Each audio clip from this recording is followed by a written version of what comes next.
Sinners is from writer and director Ryan Coogler, the mind behind Creed, Fruitvale Station, and the Black Panther movies. It takes place in the early 20th century South, where two African-American twin brothers, both played by Michael B. Jordan, put together a party, which goes a little wrong when the vampires come.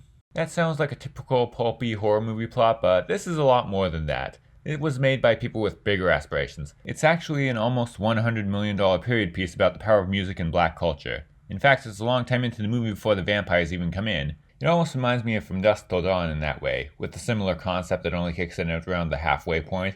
If somebody were to watch this movie with no prior knowledge of it, they'd probably think they were watching a standard Oscar movie for the first hour or so. A good one, though. Actually, that From Dusk Till Dawn comparison isn't exactly accurate. First of all, the shift in genres isn't as jarring. There's still some looks at the vampires beforehand. But mostly, it's because while the vampire section of From Dusk Till Dawn was focused on campy, over-the-top gore, this is more of a serious survival horror. There is quite a bit of blood in it, but nothing even close to that level. And also, even in that section, it never gives up on being what it was in the first half. In fact, many of the best scenes of dramatic celebration of black music come from this half.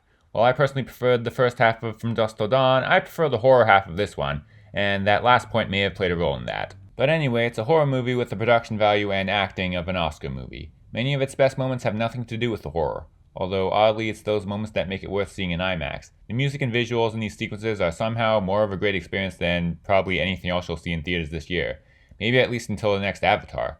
But that's not to discredit the vampire scenes. They are as intense as you'd be expecting. The vampires are creepy, yet also charismatic and fun to watch. Like some of Coogler's other movies, the vampires belong in the camp of evil, but you can see where they're coming from. This is a great melding of both Coogler's commercial and auteur tendencies. He promised a vampire movie, but also delivered a powerful celebration of African American culture at a time when it feels most meaningful. I originally gave it 4 stars, but bumped it up half a star after remembering that I gave Black Panther 4.5, and this was better than that. I've also considered knocking Black Panther down a half star instead, but decided no, Sinners deserve to be rated higher. This is Coogler's best film so far. Black Panther was one of the better MCU movies, but I don't know if it deserves to be nominated for Best Picture. I'm not saying for sure that Sinners deserves to be nominated, but I would support that decision as of now, less than halfway through the year. And not just because it'd be the Academy recognizing horror again. It's a good movie. And be sure to stick around for the post-credits scene.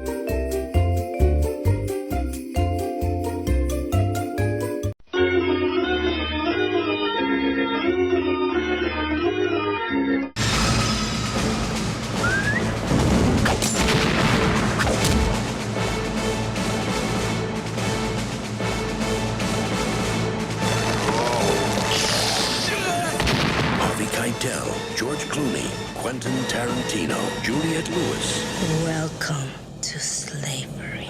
No thanks. I already had a wife. From dusk till dawn.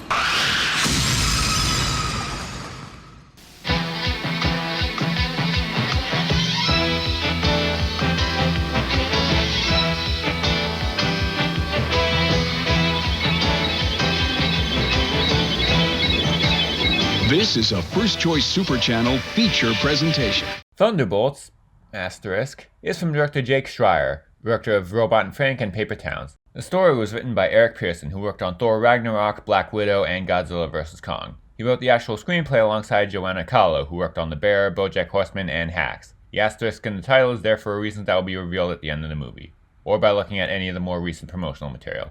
Oh, you didn't see this movie in the first 5 seconds of its release? Fuck you. Seriously, why is their advertising so hell-bent on spoiling shit? Anyway, it's about a bunch of side characters from stuff like Black Widow, The Falcon and the Winter Soldier, and maybe some more stuff that I don't care enough to look into, including actors such as Florence Pugh, Sebastian Stan, Wyatt Russell, and David Harbour. They've all been assigned to a mission, but it turns out that mission was just a trap to get them out of the picture because they knew too much about the crimes of a corrupt politician played by Julia Louis-Dreyfus.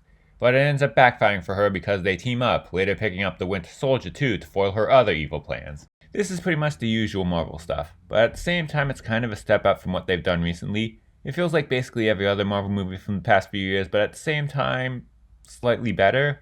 There are a few things in there that put it above the usual recent stuff. It's a little difficult to place what they are for me, but I'm guessing it's because of the characters. They're a little more fleshed out than usual, and a lot of it is about their own personal struggles, especially with trauma and mental health, which the movie actually ends up being an allegory for. These characters also have good chemistry with each other. They're just a ragtag bunch of anti-heroes brought together, and their interactions with each other make the movie.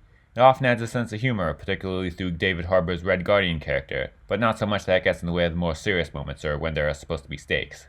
Don't get me wrong, I'm not saying it's anything particularly special. People are saying it's the best Marvel movie since Endgame. I say, how could you say that when Guardians of the Galaxy 3 came out after Endgame? This is a 3.5-star movie, but in a franchise that's now just full of 3-star movies, that's worth something. It feels less like sludge than the others. People actually cared about making a real movie with these characters. There's little fan service to get in the way of anything, and when it does build the universe, it feels like the next logical step. They were given one thing to add to the universe, not counting the post-credit scene, and actually built an actual story to lead up to that.